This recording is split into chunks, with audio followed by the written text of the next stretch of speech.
Welcome to Pull Up a Chair JA. This episode is about how do we sound? How has podcasts and audio changed the way we consume audio in Jamaica?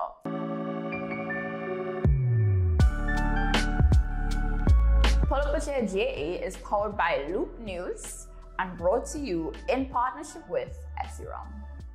You won't believe what my granny just said. Tell them what he told me. I told you, if you want to look this good at my age, you need to be doing step-ups, Bulgarian split squats. I should be your trainer? How does my 70-year-old granny have more tips than a fitness influencer? Anyone can get in and stay in the know. Download the Loop app today. We saw a huge growth in 2019 with so many podcasts being started and listened to in Jamaica. Podcasts such as The Fix, Kareem Bwoyatingz podcast, the BamCast, and so many more. So we want to dive into all of that that's happening. And now I want to welcome our guest.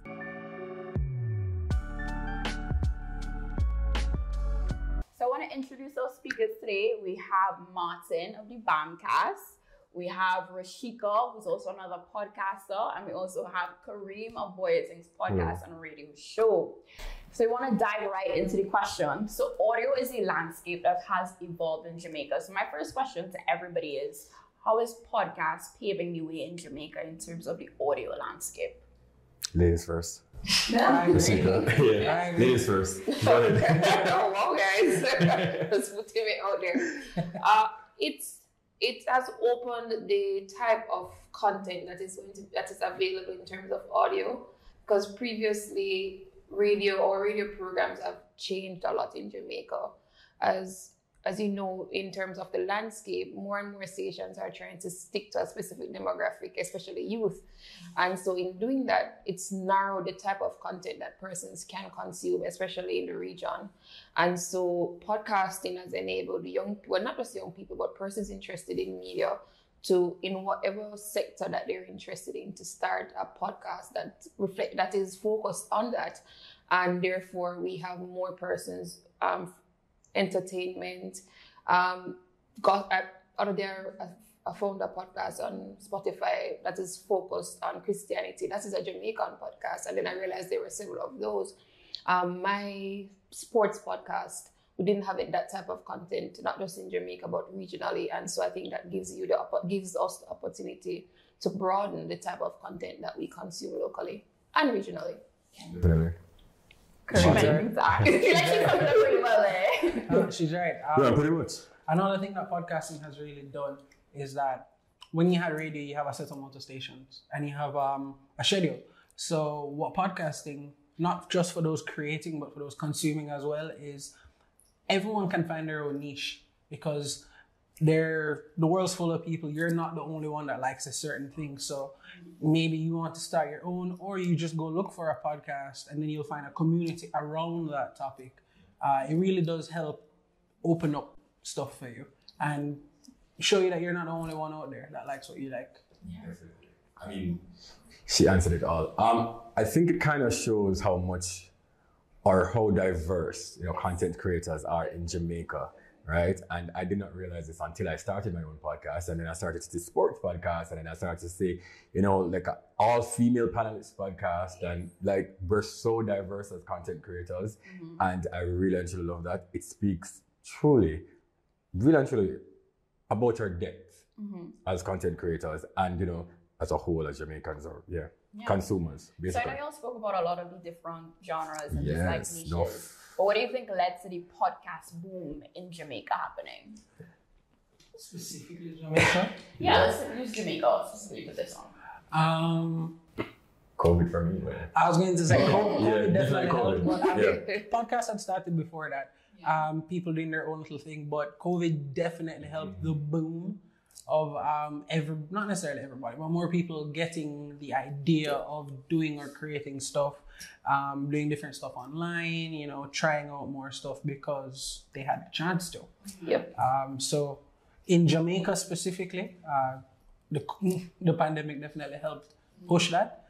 But separate and aside from that, companies also seeing that The value. The value. Yes. Because people creating content that other people come directly to, like they have the people. And so companies are now starting to see the value as well. We, of course, always know the value because who doesn't like to be entertained? Yeah. So I know you want to speak, like about your genres. Rosheika, you're in sports. Kareem, you're in everything. Martin, you're just in your own holistic being. So what led you to your niches in terms of wanting to speak about the various topics that you speak All right. about? Well, for me personally, I started just because of the pandemic, right? I did not even know that I wanted to create content like these at all. I was just basically bored. As it pertains to my niche, I don't like to be boxed in. So I would speak about Christianity today, and next week I'll be speaking about sex or sports or politics. And again, it just really and truly shows how diverse and creative we are as content creators, and people love to box us in. Like they love to just say, create your own lane and stay in that lane, and I don't believe in that. I go drive by all of the lane them. Yeah, man, I drive all about. Believe me. Well, the idea for the drive phase was brought to me by the host, but it was important at the time because in terms of sporting, in terms of media locally and also regionally, you mostly get an update on what's happening. It's just current events in terms of sports journalism, and sports journalism is important. And so for persons to know the different aspects of the industry, this is where that podcast came in because, for example, a lot of persons a big part of our podcast is to ensure that there's a balance in terms of female and male guests because it's important to us to show the value of women in the industry because it's a male-dominated industry. Especially when you look at sports now. Yes, exactly. Yes, yeah. So when you look at the fact that, yes, it's a male-dominated industry, but there are so many powerful women within the industry, we use the podcast to highlight that. We use it to speak about issues that athletes face, such as injuries, branding, financial security, etc. So we don't just focus on we do current events, podcasts focus on current events, but it's just to show how broad the industry is. And the truth is that every season that we start, there are so many more new topics because that's the type of industry that it is. But when you read the paper, you will see West Indies lost again or Reggae Boys lost again. But there are so many other things happening, and that's why we saw it fit to start the drive phase and also earlier this summer, the track and field exchange, because it's important to constantly be showing how the industry is evolving and who is in the industry and what they're doing. Martin, what about you in terms of your For me, the BamCast started from, it was about 6 or so years ago. We were just hanging out at my friend's pool, and I was listening to podcasts at the time, and I got the idea, hey, let's try this. And so we literally just started from a laptop microphone 6 or so years ago. And it slowly progressed. So the core of what the BamCast is the tagline, join the power. It really, when you pick it up, you can pick it up at any episode. It feels like you're sitting down talking to friends.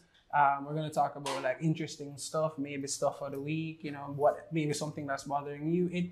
There's no set schedule to it. It should feel like a hangout among friends. So come join the power.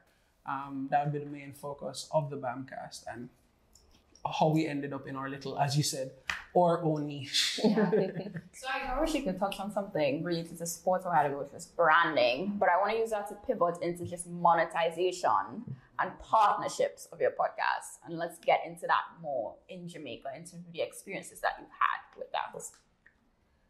Monetization specifically in Jamaica? It doesn't have to be Jamaica because, of course, you could monetize globally as well. So if there are any other partnerships that have come to you from abroad or anything like that? For me, for the BamCast especially, haven't gotten much local stuff. We're not Mr. Kareem Bwoyatingz. But little things through like affiliate links. We currently have a ambassadorship with Epidemic Sound, where whenever we do vlogs or other content for other people or stuff like that, we use sound beds and music beds. So we have a link where if someone clicks on that link, it helps us out. We also have stuff like that with clothing companies online and stuff like that. And you can also, through SoundCloud, recently, they have a monetization program for podcasts. So that's been helping. So we don't necessarily get local, I would say, but the internet's a wonderful place. Yeah, I'll say that too. Especially because of the type of industry that we're in. Just like the sporting organizations, you always hear them grumbling that they don't get a lot of sponsorship and support. We're still in sports, so we still face that issue. For the most part, the podcast is self-funded. We have partnered for some of the projects we've had. We've partnered with persons, but on a whole, finding actual sponsorship in terms of finances has been difficult because it's sports, one, and two, a lot of times when you do approach persons and they may want to partner, there are just so many things that they want out of it that in the end, your brand you may be putting your brand at jeopardy. Yeah. And I think that's that's one of those things that a lot of creators face locally because persons have this very specific idea. They will see your brand, but they have a very specific idea of what they want. Okay. Listen, whoa. I'm sorry. You know what you are children. So that's a thing that we face. We are looking to move into what Martin has mentioned, to just go global in terms of our affiliations, because the truth is regionally, I realize that not everybody is going to buy into the vision as much as you do. And for us at the Drive Phase, we have just decided that we're going to just keep going. When we started the podcast, a lot of persons were like, huh? Like, a sport podcast. There's none like that in the Caribbean at the time. Be the first. And so we were the first, and we were so happy when we saw other sporting podcasts enter the fray, because that's important in raising awareness and in building the brand out of sports. We need more persons doing things similar to that. And so, but yeah, it's really, really hard. I'll tell you that much. It's really, really hard.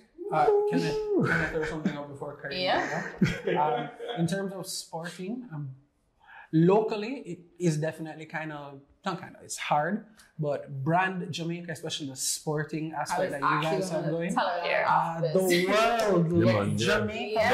Definitely. But the world not sleeping on Jamaica. So I definitely think I think you have a huge opportunity. Yeah, she does. I definitely think you guys should go that route. Yeah, that's what. No, she does. Well, sorry, I was going to say something personal. But yeah, that's the route we're looking to go. We wrapped our third season early this summer. So when we restart, that's going to be a big part of our push, just to get actual global support to help fund it, so that we can actually bring on more creators, because we want the brand to grow, and for it to grow, we need more young people coming in, giving their ideas, giving different ways to get things done, etc. Just like a tip, because I know there are going to be other people watching this, but what you can do is just create a media kit and then look at brands in terms of sports drinks, foods, protein bars, and just send them your media kit, like find the emails on LinkedIn and send it out. Because the worst you can get is a no, but if they don't know you exist, then that's just like stopping you. So that's just advice to everybody in terms of watching this too. But I'm Kareem, very triggered by this question. Alexa, like my anxiety was killing me here. Listen, it is so hard as content creators. A podcast is very expensive. You have to find a space. You have to, pay producers and all of that. And locally, I just don't think that corporate Jamaica appreciates content creators enough. That's just me personally. Yes, they might come on, like once in a while and say, hey, I want to sponsor this. But as you said, you saw my content, you know what I'm about, you know what I speak about. Now you're here and you want to change my entire direction of my show and the whole look and everything. And that cannot be like that, right? Because if you take away me, authentic Kareem, to please you as a brand, my viewers are going to realize what is happening. Yeah. So in about 3 or 4 years time, hopefully corporate Jamaica can come on board. I don't really see it happening really and truly, but I've been speaking about it a lot still. I'm very, very triggered by that question. Believe me, it's hard. It's very, very hard. I I guess you. I think eventually the corporate entities will come on, but I would say don't wait for them because anything to be adopted in Jamaica, it has to happen like 5 years before for people to get on board. Yeah. But I know you were speaking about the creative process a while ago. So what goes into the creative process? Because I know everybody comes on the timeline, like you'll do drops, and then people talk about it and they consume it, but let's talk about the process more in terms of. Oh my God, I'm like a maniac, you know. Like I can be sleeping, right? And I sleep for like 3 hours per night. And I can be in my sleep and have some idea or some vision. Maybe text Martin, it's like, Martin, I need this guest, we'll have to do that. Like I plan my entire season, which is 10 episodes per season, and I would have 10 additional topics in mind, just in case. It's a very tedious process. I'm a creative maniac, so you know, sometimes I might think of something that might look really, really good. I'm like, yeah, man, this is exactly it. And like, yeah, it's like, nope. So it's kind of hard, but I really and truly love what I do. Yeah, it's just a passion. Because I know sport has like seasons, so how do you adapt? Well, the good thing about not sticking to one sport is that you have so many, other things we can do. My host, he's going to watch this, but he's like, Kareem, he's a maniac. He will message me at 1 a.m. in the morning. Oh, you know, I think we can do this, this, and that. The good thing is that we have really great chemistry as host and producer. So a lot of times we feed off each other's energy. The problem is that in sports locally, a lot of people don't like to talk. And so you spend a lot of your time convincing. I don't know if it's like this for you, but I spend a lot of my time convincing, and Dalton does too, a lot of our time convincing persons that this is the route to go. Sometimes persons, I know for one athlete last year, Dalton would have been going after her for about 9 months before she agreed. And she just agreed randomly one day, and we had her on the next day. And so you know that all of that research has to be done in that. So that's a lot of work. It's a lot of work because you have to do a lot of background research, one, especially because the topics that we're doing in sports, it's so specific.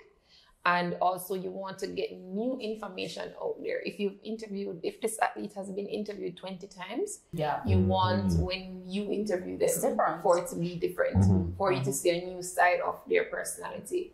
And so that takes a lot of research. And then on the day, it's a lot of work, but I always tell people the post-production is the hardest part for me because you have to go back through everything. Sometimes you have to protect your guests from themselves. Well, I definitely try to do that. Dalton will tell you that I'm a little bit more conservative in terms of, I'll say, no, I don't think this should go out because sometimes this may have consequences for that person. And they may not remember actually saying it. So there's a lot of post-production work. And then after you do all of that, then it's to promote it. So you do all of that for one episode, and then you have to promote.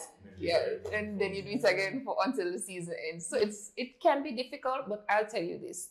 If you love it and you're doing your niche is something that you really want to help grow, then it won't seem as hard, but it's not very easy. I'll tell you that much. For me, I looked out a bit in that the BamCast, as I said, is compare with us. It's a group of friends, and my co-host is my best friend, and we talk every day anyway. Yeah. So it's really easy that the chemistry, and we've done over 140 odd episodes. So by now the chemistry is easy. Like we know what to do. You know, we show up, we talk about stuff, and he's also very well read. And I always look for random topics, different stories, interesting things off the beaten path. So that contributes to conversation. We're very good at having the convo flow because, like I said, the chemistry that is there. And when we do have guests on, it's less of an interview because you have people that are way better than me at interviewing and more of come sit down, come join. So you get to see a different, more relaxed side of that person and, you know, goofing around, laughing about stuff. So that part, it's way easier for me, thankfully. And I'm also an editor. I really do like editing. I find editing fun. So that comes in mad handy because that's actually one of the hardest parts is after you've done everything, editing and putting it all together. And then the next step, this is the hard part for me. It's the promotion aspect, because you have to come up with catchy parts, something that will grab attention, how to promote it, where to promote it, when to promote it, when to re-promote it, and then to do it all over again for the next episode. So coming up with your promotion schedule or plan of attack, that's the actual hardest part for me. But funnily enough, we're working with Kareem for his seasons of Bwoyatingz. Just as he says, he's a maniac and he's always on it, and just I get ideas and I get, oh yeah, that's a good idea, and I learn from working with him and from working with other people. And like I said, I really do love podcasts, so just and seeing how other podcasts promote themselves, getting ideas, liking it first and foremost is the important part. Yeah, that'll make everything. sure. That'll make everything easier. The most important part. You said something that's not that I really like, that you learn from Kareem, and Rosheika said the same thing in terms of other people coming into her nation, welcoming that. Because the next question was like, how do you feel about competition and about other podcasts in this space, and how that does for your brand and navigating that? I don't think it affects my brand at all. You can't monopolize a person's 24 hours a day, 7 days a week, 365 a year. You can't do it. I personally listen to about 12 or so podcasts, and each podcast has its own release schedule for, so you listen to it at different times when you want to, for different things. When people get worried about, oh, I don't want him to do a podcast or her to do a podcast because I doing one, they're operating from a place of scarcity. Like you can run out of attention. I operate from a place of abundance. If you think what you do is good and you like what you do first and foremost, you'll be all right. You can't monopolize someone's entire day. That don't exist. Yeah, you can't. And as he said, you learn so much from other podcasts. When we just started our podcast, there weren't a lot of Jamaican podcasts at the time. But I would go on and look at how they do their thing, promotion, how they release, what times of the days they release, and what platforms they use, because that also informs you about the audience or demographic locally. Where do they listen? And so you're constantly learning. Last year during the pandemic, when I saw so many new podcasts, I was actually really excited, because I think this is what we called new media, social media, when I went to Kareem, but that was a while back. But I think podcasting is a big part of new media. And in Jamaica, I think more and more persons, if they come into the field and take it seriously, that's the only disappointment I had from so many podcasts starting. A lot of them, after a few episodes, I guess they realized how hard it was. So you saw quite a few of them disappearing, but I want more persons to be able to get into the space, because it can provide so many opportunities for you. Personally, I've benefited a whole lot from doing this specific podcast for my own personal brand, and not just and also my own personal development. And so there is so much to learn and grow from doing something outside of your 9 to 5. Because I used to come home every evening and having to do this podcast. Some nights it's not as fun, but it helped me to be able to get a better idea of what I wanted to do as my postgraduate degree, because I was confused for a while. And so sometimes these things that you're thinking of, like as a side job or a side opportunity, they can actually push you towards a much bigger opportunity than you even dreamed of. And so that's what I want. That's why I want more persons in this space. As he said, you can't monopolize people's time. So there's so much. I listen to so many different podcasts. Sports alone, I listen to 6 to 8 podcasts every month. Right? 6 to 8. Yes. Okay. 6 to 8. So in America, you have law, sports podcasts. You have NFL. You have football. You have NFL. You have soccer. Exactly. Like Nike's podcast. Exactly. And so it tells you that in the Jamaican space, there is room for so much more. Right? And it's for example, when I just started learning to do the makeup, not every YouTuber I would get into, because I like detailed instructions. it's a similar, and so I would consume content from a very specific demographic in terms of how they speak and how they look. I like dark-skinned YouTubers because I'm a dark-skinned woman. And so it's the same thing in terms of podcasting. You want to hear something that appeals to you, and you'll be surprised at the things that appeal to you. Sometimes when I watch things on his podcast, I just laugh, like the Bwoyatingz last time. I didn't expect to be as entertained, but when I was sitting down and listening to it, I was like, that is just something, because there's so much happening on our local landscape. And if we had everybody that just sat down and say, I like this or that. I mean, our media schools are full every year. If we had more persons entering the space, I think it would be very, very good for not just us, but just media on a whole.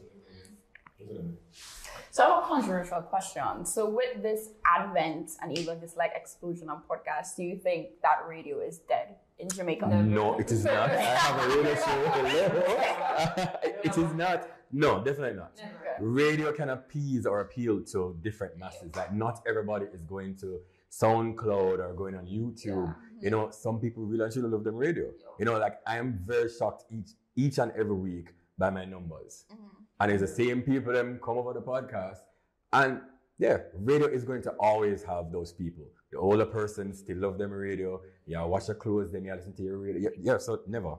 It's going to always be there. Yeah, it's going to always be there. Radio have a hole on Jamaica. Yes. Oh my gosh. No other kind of media have, not even TV. Not even TV. Everybody, no matter how far, have a radio or access to a radio. It's serious. I don't listen to radio as much as I used to before, but whenever I'm in my car and I'm driving and I turn to one of these talk shows, one, the persons are always calling in. Yep. And two, you have persons that are so familiar with the host, they're like, do these people call in every day? Yes. In the hurricane preparedness checklist, a radio is a part. Yes. Jamaica never leaving radio. Yeah. Radio is going to be king for a very long time. And we have very low internet penetration also. So that's always going to affect the type of media that is consumed. And a lot of parishes, they only have one TV station. So radio is where households as well. Yeah, radio is where you go to get variety. Yeah. You can get gospel, you can get hits with reggae only. Yeah. That's reggae only. RFM. You can get Boogie Yaga on the things them. Yeah, you can Boogie Yaga on Zip. Zip, right. Love that. That's where you get the variety for the average Jamaican. And so radio would always be king. But as I said, new media is here. As it's for new media, so we have like the YouTube school boom. Do you think learning is going to change in terms of how people learn through podcasts? Definitely. A big part of like going to school, at least when I went to high school and as in university, YouTube taught me a lot. I listened to a podcast called Stuff You Should Know. If you guys should check that out if you ever just want something to fill up your time.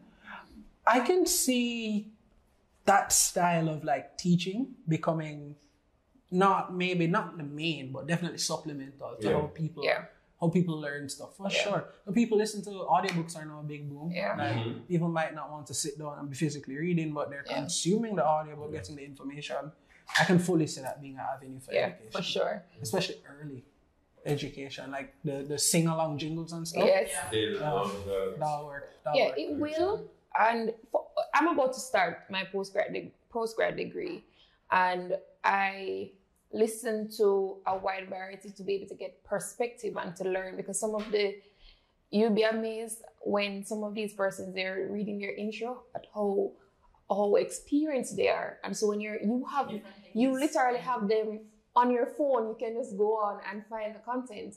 And last year too, we did a forum on women's health and women's performance and their menstrual health. And a few students that attend St. Andrew High School, they actually used the podcast version of that forum in their IA. And so, it's really showing you that sometimes you don't realize how broad your content is, because when the parent reached out to me, I was like, okay. And I sent the YouTube video and the Spotify link. And then she sent it to me afterwards that's what they use it for. And so learning is going to change a lot, because students don't necessarily need to go and read a book just to get information anymore, perspective. They can actually go online and find this content. And as he said, we learn in a different way. And for students that learn best in auditory way, that's where they can go. So especially like companies like EduFocal who's pivoting just like education to an online platform, you can definitely capitalize on that. There's something I want to touch on too, because our first episode was on copyright infringement. So how do you protect your podcast in terms of your guests and your content and the distribution of it? Martin, you want to start first? Yes, you should. It's tricky.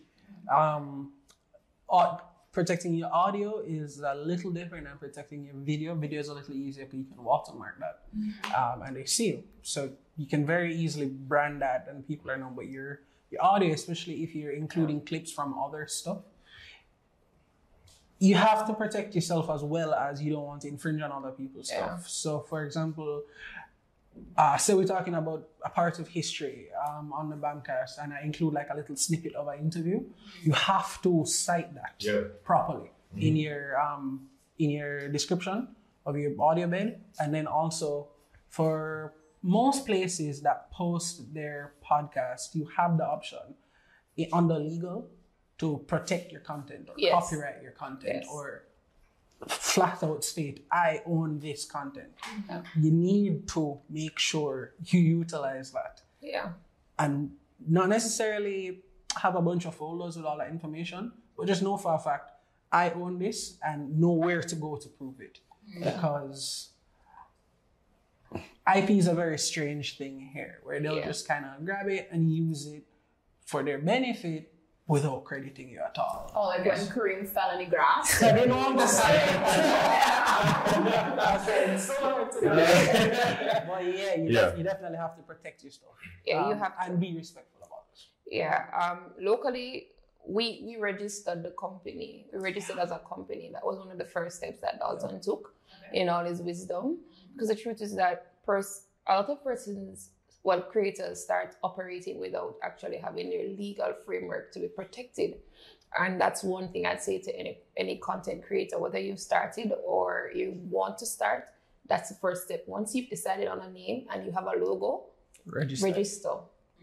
Register, because you may get caught up in content creation and forget that you didn't do this. And so anybody can come and say, oh, we're using your content, or they can register your company. You can use whatever, And so that's something that's very, very important.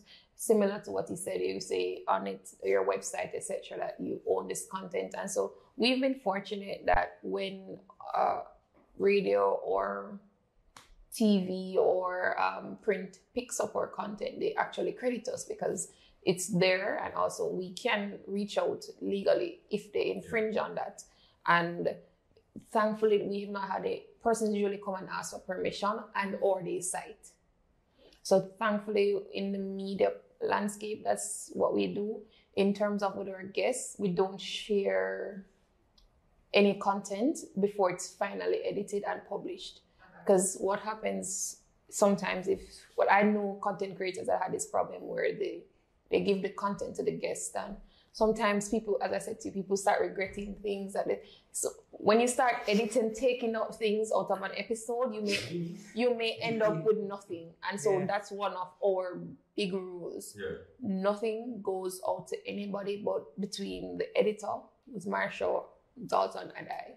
Nobody hears the content or sees the content before, because it can be distributed before. It can be distributed before, and if the guests start having regrets, buyer's remorse, then he may as well shelve the episode, to be honest. Unfortunately. You as a content creator, you're a brand, right? You're a business. So the first thing is register your business. Register the name or trademark it. I've seen it far too many times. I start something, you want to use my brand, you use the name, and people don't understand that this is a business. Like, yes, it is all fun and games, they're doing it, as a side hustle, but at the end of the day, it is a business. It's not going to take you $10,000. I think it's about $5,000 to register your business. As a sole proprietor. Easy. And then with the jive post, probably along $5,000. Exactly. Go ahead, register your business, trademark your name, trademark everything. take it very, very seriously. As it relates to the guests, well, for me personally, you have to sign something first, because here's the thing. My content can go left or right. Cool? And you can be there and you're in the mood and you're saying all these things. And bear in mind now, he does the editing. And again, I'm a maniac. So I might say to him, Martin, take this out, add this, take this out. So after all that work is done, boy, Kareem, you know, somebody said something for your podcast, I never really want it. I mean, yes, I'm going to give you that leverage to say, okay, fine, you're my guest and I'm appreciative of you. Yeah, I'll take it out. But some of your guests, them come to your show and they want to take out this and take out that. So what I do, you come on my show, you're going to sign. Anything that you say here, you're giving me all consent to release this. Because you're not going to now put me now in A, losing money to produce this episode, and B, shelving it. So yeah. It's a business, guys. Business. So just a question for anybody who's looking to start a podcast, what are 3 tips that you would each give them in terms of starting a podcast in Jamaica? Find your own niche, find what you're comfortable in doing, and do not box in yourself, right? You can talk about whatever it is, but as long as you're passionate about it, and stop watching what you are doing, Kareem is doing, and I don't want to do this. Listen, if you go to a supermarket, there's literally 10 different brands of the same item. Right next to each other. Right. And every single person knows what they like, right? So find your niche, find what you're passionate about, and take it very seriously. Yes, it is all fun and games, but at the end of the day, it can really work out for you professionally and personally as well. Yeah. I'd say number 1 is to be professional in all aspects of it. You know, the host and I are really good friends. But when we're in podcast mode, yes. So I'm a tyrant in terms of as a producer. I like timing. If I say we want this episode to be this time, if I want these topics to be there. And so you have to have a standard in terms of professionalism. Always be operating there when you're dealing with the guests. Even if you're familiar with them, the fact that they're coming onto your professional platform, always be if you're emailing them, email them professionally. In terms of time, you start on time, you finish on time.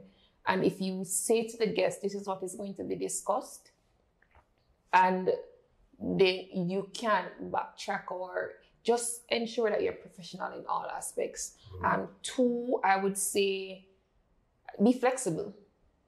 I remember the first episode that we were recording, our guest didn't show. and I remember initially we were like, and I was always like, let's just not record today anymore. I was like, no, let's go. So he recorded alone that day. And that was our very first episode. And even in the pandemic, I mean, the pandemic threw us for a loop. And we had to just figure it out again. I mean, figuring it out is quite expensive, but you have to be flexible, and you can't be overwhelmed at all times about what's happening, because it's constantly changing. We see in Jamaica in terms of COVID with the lockdowns, you can't have a guest down for today, and then if you can't record, you just have to pivot quickly, because you don't want to lose content and you don't want to lose a momentum when you have it. And 3, I would say, don't box yourself in, as he said. There are so many opportunities available. And when you box yourself in terms of saying, oh, we're at this podcast or we're that podcast, you may lose out on things, because there's always a way you can fit this into your niche, you know? So you always have to be willing to just try to fit it in properly. Once you have that guest and that person indicating interest, find a way to fit them in. My 3, first one, Murphy's Law is going to be your best friend.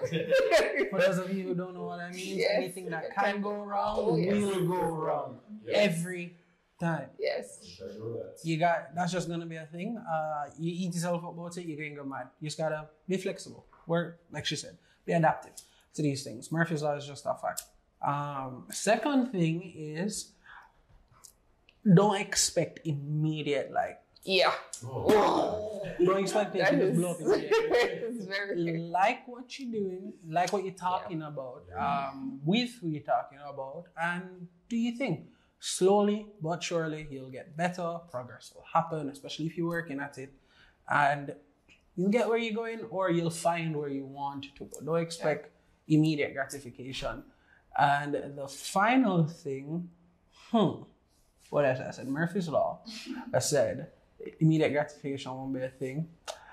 Just that. Yep. Just that. You don't have to have the perfection and the fancy mics I started from 4 of us sitting around my friend's MacBook mic and we're just talking at the laptop. Just that. Just get out of your head, get out of your own way, and start. That's one way to figure out what you like, one way to figure out how you like to do things, when you like to do things, all of that. Just get out of your own way. You have a phone, just record, put it down. Yep. Start. Yep. Yeah. I want to thank you guys so much. Like, this has been such an insightful conversation for me, and I know everybody's really going to enjoy everything that you said. And I just want to say thank you for playing up a chair with us. Thank you for having us. I appreciate it.